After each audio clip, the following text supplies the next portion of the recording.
Folks, if I could have your attention, we're going to want to get started, but we have to go through some procedural stuff. If you don't know me, my name is John Clayton. If you're lucky enough not to know me, I'm the Executive Director of the Manchester Historic Association and Millyard Museum, and we want to thank you for supporting us. As you may know, the MHA and the museum receives no city, state, or federal funding. We depend upon memberships and grants. The membership part is where you can probably come in. Could have saved yourself half price today if you were a member. And the annual membership is as low as $30. For seniors, I can see that won't apply here today. It's simply $25 a year, and certainly we have a higher level of membership if you are so inclined, and we would love it if you would be. As for other activities that are going on now, like many of you, we've had to curtail a lot of activities because of the COVID virus, but we're still pressing forward. The museum itself is now open Tuesday through Saturday from 10 to 4. Our research center is open on Amherst Street on Wednesday and Saturday by appointment only, so we'll hope you take advantage. As for other activities, we recently opened an exhibit on quote-unquote Manchester's urban ponds, past, present, and future. So if you remember Pine Island Pond, Nuts Pond, Doors Pond, and many others, we think you'll certainly enjoy that exhibit, which was produced in great part by a young lady named Jen Drosiak. Is Jen here? Yeah. Raise your hand. Yeah. Higher. So it's open now, and we'd love to have you come in. A lot of great photos and artifacts as well. A month from now, on September 15th, close to a month, we will broadcast our 28th Annual Historic Preservation Awards, making history in the process, because this is the first time we've had a virtual Historic Preservation Awards. We will broadcast that afternoon at 4 o'clock, but it will be available on several different platforms over time. We hope you'll take the time to watch it at one point or another, because if you don't know, it's our biggest fundraiser of the year, and given the circumstances, we're a little bit behind our budget.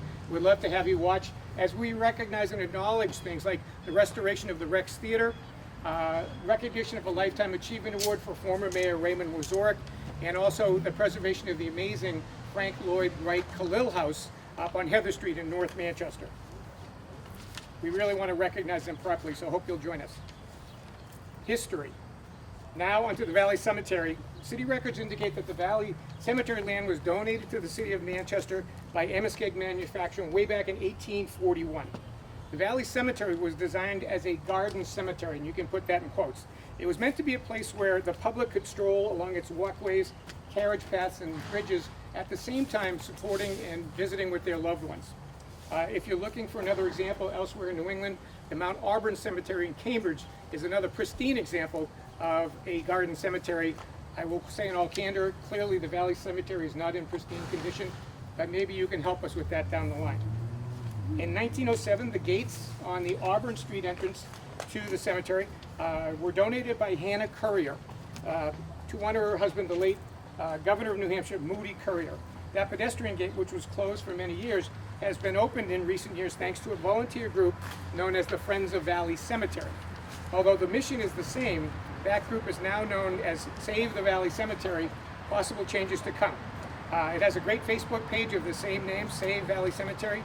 And if you're interested in volunteering, please introduce yourself to a young lady named Tanya Frazier, or right here in the bright orange blouse. Raise your hand, Tanya. And track her down after the tour. But I am going to ask her if she'll come up for a moment and say a few words about what they're doing to try to restore this grand garden cemetery.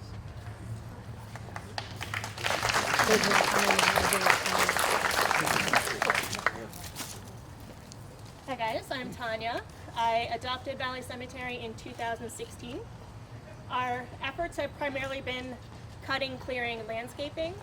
This year we're pivoting efforts, and we're going to be focusing on gravestone cleaning and restoration. We have a professional training workshop that's going to be happening here on August 22nd. So if you're interested in learning how to properly clean and help us with headstones, we would love to have you on site. Thank you. Tanya will be over here by the main station on the other side of this chapel. You should know that this chapel, this one was built in 1932 to replace a wooden chapel that had been there for many years before. So this is the moment where I thank our friends from the Majestic Theater, whose actresses and actors will entertain you tonight throughout 10 grave sites. Thanks to Rob Dion and Karen Bissett for being such great friends of the MHA. As I've already said, I'd like to thank our equine guests here today. Andy Choi on General, Kelly McKinney on Enzo, from Manchester Police Department's Mounted Patrol Unit, which is also a non-profit supported by generous folks like you. We do have some MHA board members here this evening who I'd like to recognize, including Patricia Myers, raise your hand, Pat. Gail York, Gail, you're little, you gotta go. Jean Martin, Jean, and Walter Milne. Walter over here. But most importantly, I really want to thank, former board member Jeff Murdoch. Don't want to leave you out, Jeff. Thanks again. But most importantly, I'd like to offer big thanks to our staff. Thanks to Research and Facilities Director Daniel Peters, who was also our traffic cop tonight. We'll get him on the horse later. Thanks to Museum Educator Christy Elliott, Christy Ellsworth, who's instrumental in this. Right. And ringmaster for tonight, curator and director of operations, Mr. Jeff Barraclough.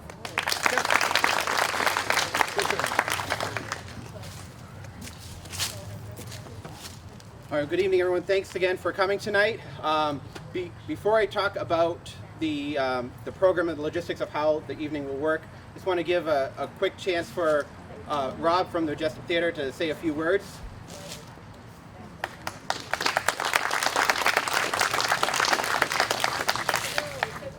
Hey everybody. I will talk nice and loud because I'm a theater person. Hey Laura. So we're really excited to be able to do this event. As you know, we've been closed for some time. Our actors, when I reached out this year, a lot of the actors who did last year's event, I said, we've got another event. They were hungry because there isn't a lot of theater going on. The good news is, at Ted Herbert Music School, we're still doing lessons online, and we're starting to bring lessons back into our building. And this weekend, we actually reopen our studio theater for the first of many shows in a cabaret series. We have cards that we'll give out at the end for anybody who wants them. It has all of our fall stuff at the Studio Theater on Page Street. And we're excited just to kind of jump back in a safe way and start to do some theater and music again. I think we're all missing that. But thanks for this. It's a great partnership we have with MHA, and it's always great to do an event like this and sell out all the tickets within a couple days. That doesn't happen all the time. So definitely enjoy yourself. All the actors you're going to see tonight, some of them might look familiar. They got reincarnated from people from last year. But they're all local actors. Some work professionally, and some work as community actors. So they're all people for and by the community and surrounding areas. So thanks for coming.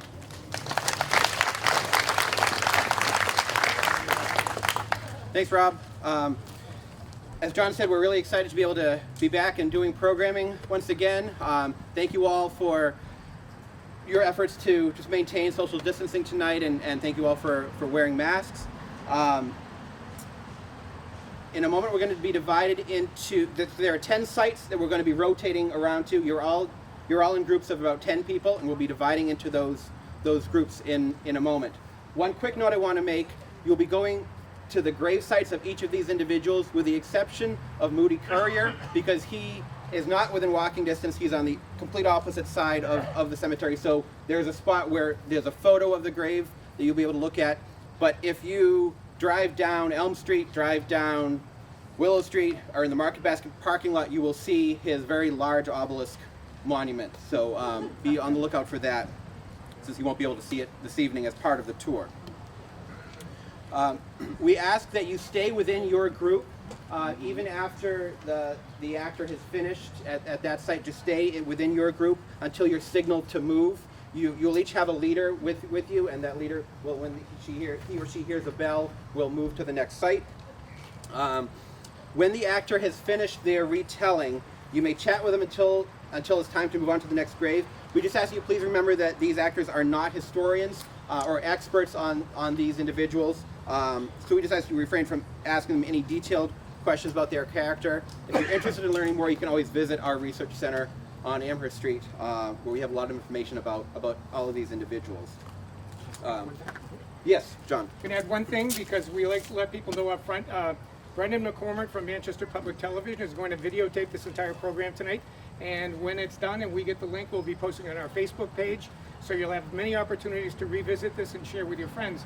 I also say that as a warning, so if you're in the witness protection program and you don't want to be a part of this video, you've got one chance now to scoop. Thanks to Brendan and Manchester Public TV for being here. Can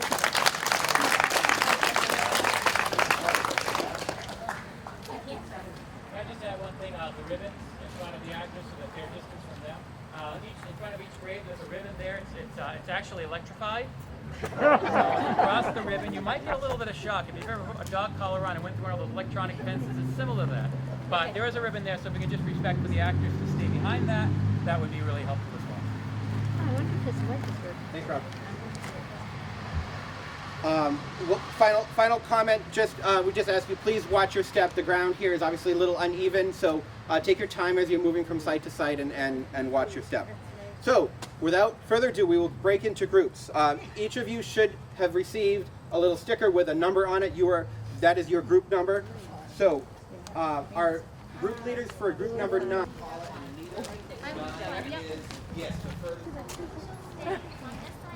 We are. So, hello everyone. My name is Frederick Smith, and I was going to introduce you to my wife Marion, but apparently she has her own thing going on over there, so I'll just wait until you can go meet her. So let me tell you a little bit about myself. I was born in 1819 in Candia, New Hampshire.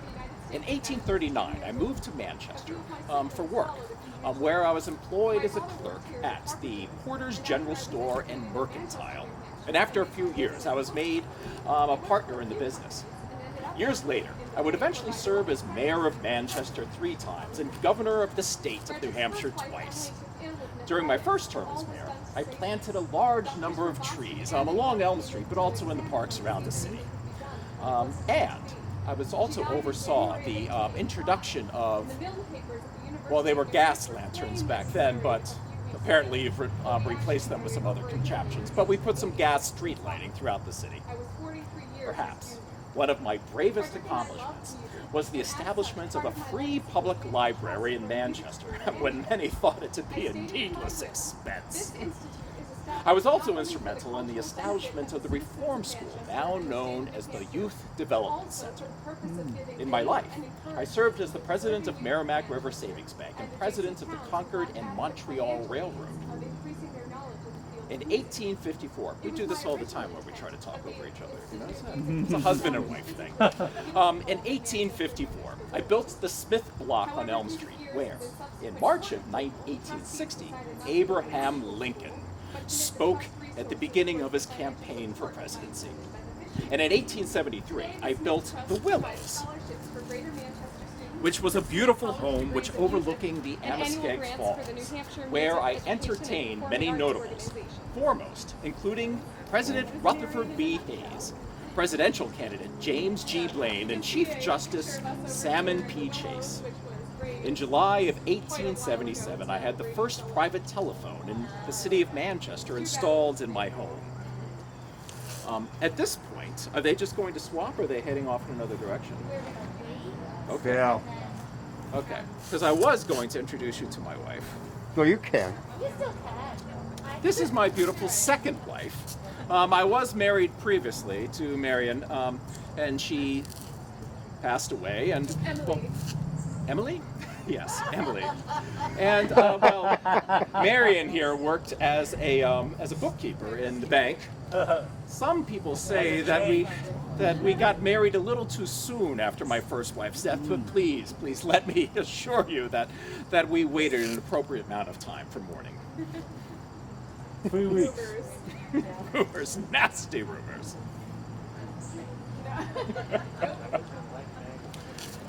And so when we were alive, if you folks can see this, this is a portrait of Marion and I. Marion and me? Yes. Much younger than you. Well, after death, hair is the first thing to go. Actually, that's not true, but just work with me on this. You have a nice flower. And then if you'd like Yeah. to, that is also unfortunately the Willows is no longer there. Well, hello, and welcome to my final resting place. I'm Marion Hamilton Cassar Smith, and in 1886, I became the second wife to Governor Frederick Smith.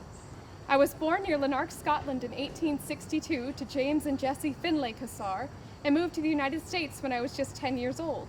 2 more of my siblings followed a few years later, and I was raised and educated here in Manchester and went on to become a bookkeeper. I was working for a few different companies, and I ended up working for the bank where my beloved Frederick Smith was president.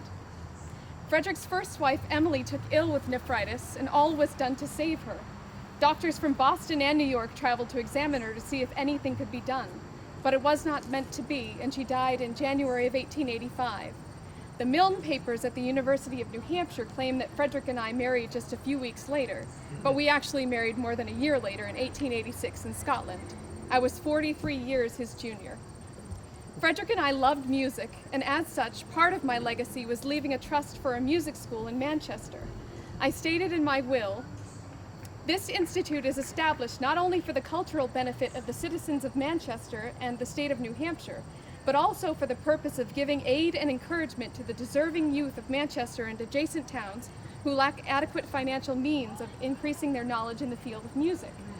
It was my original intent that the Institute of Music be established physically at my beautiful Manchester home, The Willows. However, through the years and with subsequent court approval, the trustees decided not to build an actual school, but rather to commit the trust resources towards the financial support of my beneficiaries. Today, the Smith Trust provides scholarships for Greater Manchester students pursuing college degrees in music and annual grants for New Hampshire music education and performing organizations. That's Mary.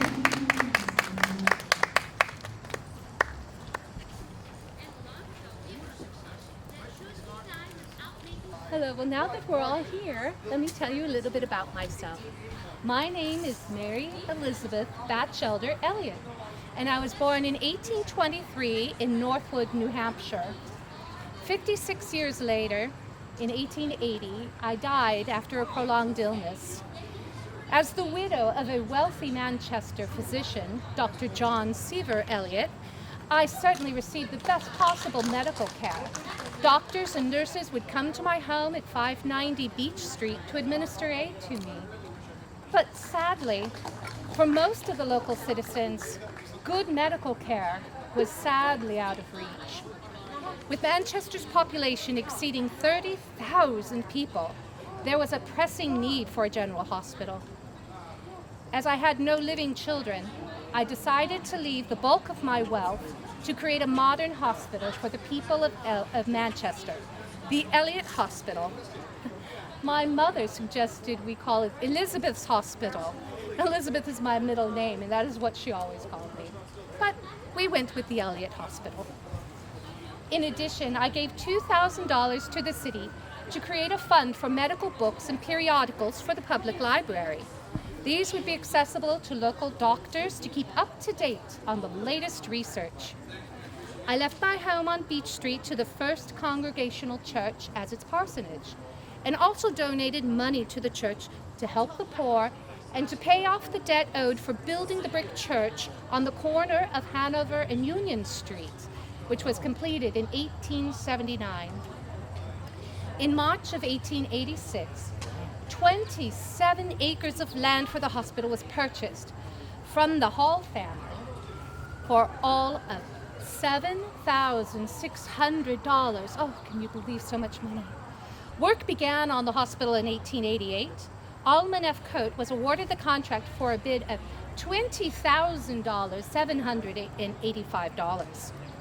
In November of 1889, the hospital was opened for inspection and guided tours were conducted. The dedication of the hospital occurred in April of 1890. The Elliott Monument here in the Valley Cemetery was built under the direction of George Byron Chandler, president of the Almskeg Bank, and designed by the firm of Palmer and Garnon of Manchester. I'm very proud of the legacy I have left for my community through the service of the Elliott Hospital. As I expressed in my will, I have confidence that said trustees will faithfully and wisely administer the trust and thereby induce others to largely contribute to the funds of the hospital and make it a great and lasting blessing to the city. Thank you so much. For those of you who don't remember me, my name is Edward Weatherby Harrington, and I am proud to have called Manchester my home for over 35 years. And I have so many wonderful things to tell you all that I had to write notes so I could remember them all. see. I arrived in Manchester on New Year's Day in 1839, and by March of that same year, I opened the first restaurant in the city, which was a huge success because prior to that, the mill workers had nowhere to eat. The Masonic fraternity has always been an important part of my civic life, and my prominence in that order allowed me to become only the second Manchester citizen to take the 33rd degree. I served as the foreman to the first hook and ladder company here in our great city, and later in 1859, I followed my ambitions to become the mayor of Manchester. And after my 2-year term concluded, I followed my aspirations again in a new direction to become the cashier of the city bank, and I served as one of the first commanders of the Start Guards. Oh, and also while I was the mayor, I saw to it that the first paving of the streets took place. Perhaps one of the most important and prominent legacies that my family left to the people of this great city is the beautiful opera block over on Hanover Street. In 1881, my wife Margaret built the Harrington Smith block, which housed the Manchester Opera House. And even though I was not around to see the creation of this beautiful Queen Anne style building, Margaret and I are both pleased in knowing that it's still standing prominently over 100 years later. Thank you all so much for the opportunity to serve you, the people of Manchester. Truly the best home a man could ask for. Thank you. Hello, I am Delaney B. Harrington Curtis, daughter of Edward W. and Margaret A. Harrington. I am known as the mistress of a wealthy Portsmouth alemaker, Frank Jones. We met when I was 13 years old, and he considered me the light of his life. The newspapers had quite a lot to say about that.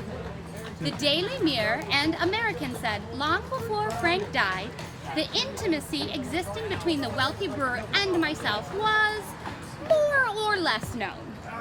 Existing between the wealthy brewer and myself was more or less unknown. Long ago, it was implied that should he die without making provisions for me, trouble would soon result. I had been generally supposed that the testator would remember me handsomely. Everyone supposed that myself and my daughter Margaret would be well taken care of in his will.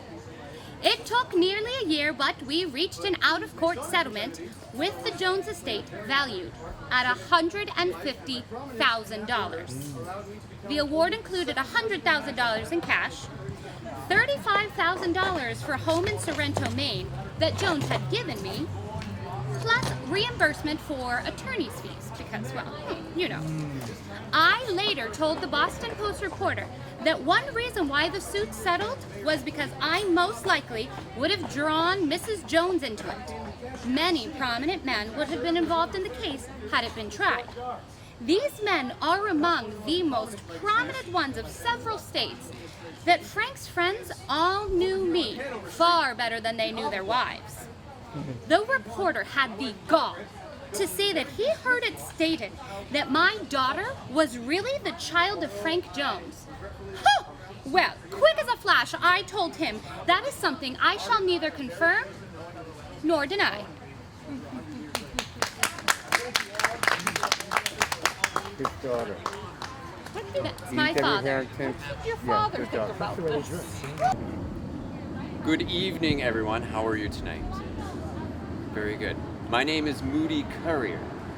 I want to point out first that this is not my grave. My grave is actually on the other side of the valley, up on the hill. And it's got a lovely view of what now you people call the Market Basket. Lovely view. And I'll get to that in a moment. My name is Moody Currier, which should ring a bell to all of you. Very good. I'm a lawyer and a banker and a patron of the arts and a Republican politician from Manchester, New Hampshire. I was born in Boscawen, just north of here, son of Rhoda Putney, who was unmarried. My father was Moody Currier Sr. and was never involved in my life. I had 3 wives. I was married to Lucretia Dustin first, and then Mary Kidder second, and finally Hannah Slade. I was the owner and operator of the Manchester Democrat newspaper. In 1856, I served in the New Hampshire State Senate, serving as president of the Senate in 1857. From 1860 to 1861, I was on the Governor's Council. I served as a fellow at Bates College from 1860 to 1861. And from 1882 to 1889. Sorry about that. And I had the honor of being the governor of your great state of New Hampshire from 1885 to 1887. The Manchester Courier Museum of Art was founded based on a bequest of my will and the accompanying efforts of my third wife, Anna Slade. And I have called Valley Cemetery my home since 1889. Now again, if you were to go down this access road and over the stream, up the other side of the valley, hang left and see the very tall obelisk, that's where I'm laid to rest. And my three wives are right in front of me, right there. My inscription reads, "God is life and light and love, in him we live." And it's a quite impressive obelisk. My wives have very small grade markers. And I hope that you get a chance, not tonight because you have more to see, but please visit my grave. It actually is a really lovely view of the Uganunik Mountains and your famous market basket. I am what they call perturbed. I wake up to speak with you this afternoon, and I find there's a fence around my mausoleum. Not too happy about it, but what can you do? I've been told that it was constructed incorrectly and that it is falling down on itself. They tell me that if they try to take it apart, they could damage it further, and so I'm sure they'll come up with a plan someday to correct the problem. I hope so. But it could be worse. I could be lying on my side like those over there for eternity like this, and I have a bad back. As you can see, my name is Aretas Blood, and I was a young mechanic from Wethersfield, Vermont, who became superintendent of the Manchester Locomotive Works, founded in 1854. I was considered a progressive in labor management, as I proved to be one of the most successful builders of locomotive engines in the country. Right here, Manchester, New Hampshire. My company later took over production of railroad locomotives and steam fire engines from the Amoskeag Manufacturing Company, which wasn't that far away. As you know, just down in the middle of the I'm sure you've all been there, or if you haven't, you plan to make a trip soon to see the museum and some of the I'd like to answer your questions, but I am animatronic. I'm just kidding. I'm just kidding. Thank you for listening. Soon you'll meet my wife, Lavinia, if you haven't already. She's just around the corner. She and I are both very good. You're related to the carpenter's daughter. Very good. These two gentlemen get a cigar. I'm all out. We want $1. $1. $1 cigar. These gentlemen are right. So you've all met my husband Aretas around the front of our crypt. What's that? He said he was animatronic. Oh, he's animatronic. Oh, I'll have a talk with him about that then. Anyway, I am Aretas's wife, Lavinia Kendall Blood, excuse me. I was called the Angel of Manchester by the first Roman Catholic Bishop of Manchester, Dennis Bradley. He called me this because of my generosity in supporting charitable causes and providing aid to people of all races and creeds. Our daughter Emma followed in our legacy that we left her. She donated the 1916 building, which was constructed on Concord Street, for the Manchester Institute of Arts and Sciences, which later became the New Hampshire Institute of Art and is now the Institute of Art and Design at New England College. I will add that somebody else in a previous group told me that Lavinia was a nurse. She was a registered nurse. She ran some type of home in the city of Manchester for people who were less fortunate, and she would not turn anybody away. She was very caring and very giving and very outspoken in her day, and she believed that all people, no matter their station in life, type of person that they were, color, creed, deserved good care. So that concludes my speech on Lavinia Kendall Blood. Okay. Hello everyone, I hope you're enjoying your evening so far. Thank you so much for joining us tonight. It's my pleasure to tell you a little bit about Brigadier General Joseph Carter Abbott. You'll note the American flag and the star, which notes that he was a Civil War veteran, one of approximately 100 Civil War veterans here just in this cemetery alone. Joseph Carter Abbott was a Union general, a United States senator, political lobbyist, newspaper editor, and manufacturer. All of that in 56 years, born in 1825.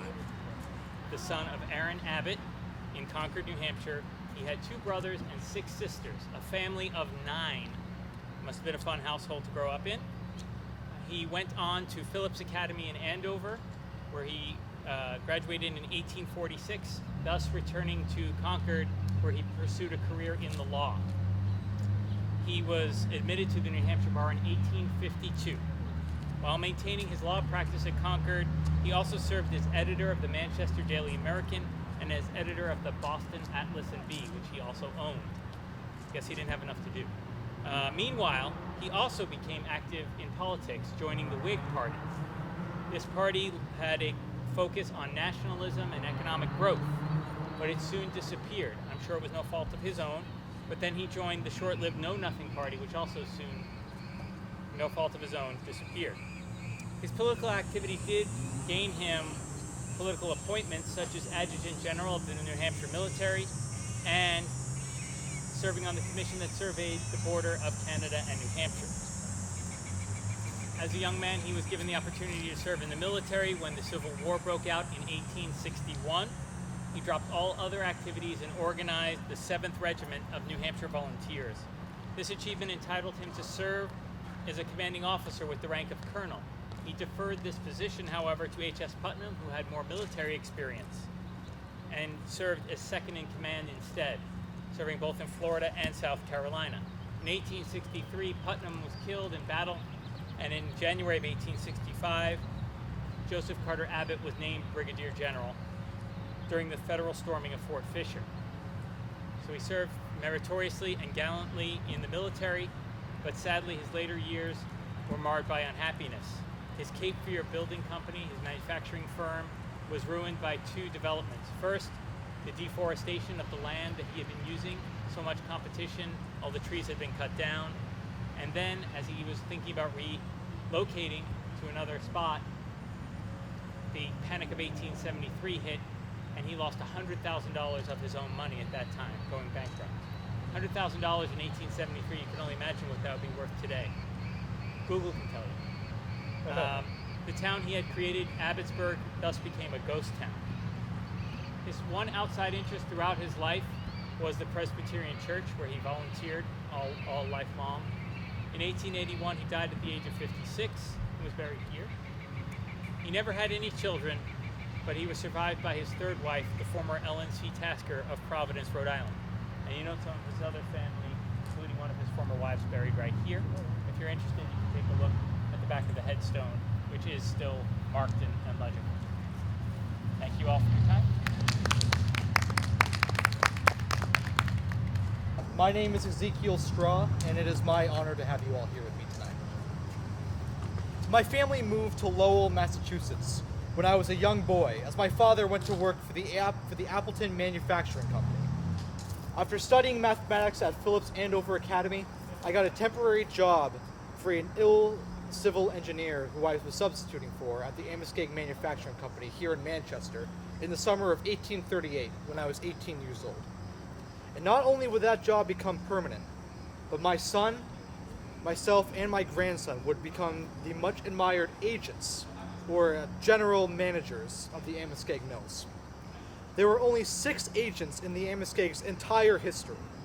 I was named agent of the Amoskeag Manufacturing Company in 1851 at the age of 32, and even though I was credited with much of the company's success, I generously credit many of the others who have also contributed. In the early days, the New England mill owners cared about the well-being of the workforce, the young men and women who came from the farms of New Hampshire and Vermont. And as their employer, so did I.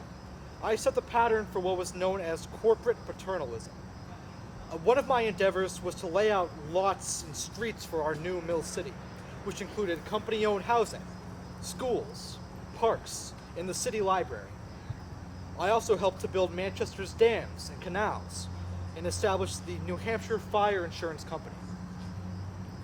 When the Civil War broke out, most of Manchester's textile mills shut down as the cotton just was not readily available.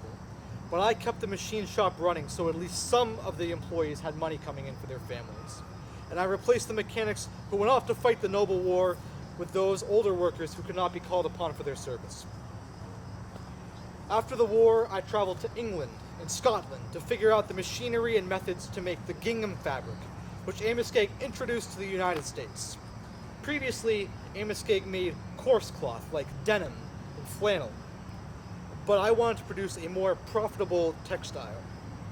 I was aided by expert Scottish dyers, masters, and weavers who I brought to Manchester.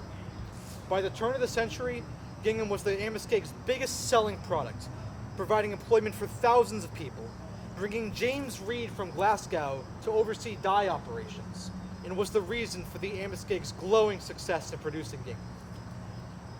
My employees like to tell stories about me, such as the time during the 1860 presidential campaign, wherein I gave Abraham Lincoln himself a tour of the Amoskeag Mills. When I introduced the candidate to the workers, one of the young men hesitated to shake his hand, saying it was dirty from his work and he was embarrassed. "Young man," said Lincoln, "the hand of honest toil is never too grimy for Abe Lincoln to grasp." In 1859, I ran for state representative as a Republican, and later went on to become a 2-term governor of New Hampshire. I am considered a first citizen of Manchester and even left my mark on the seacoast.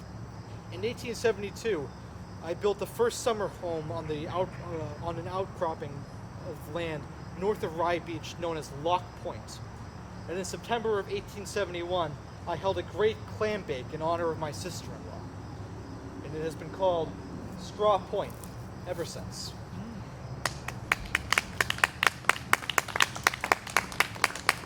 Thank you all for coming out tonight.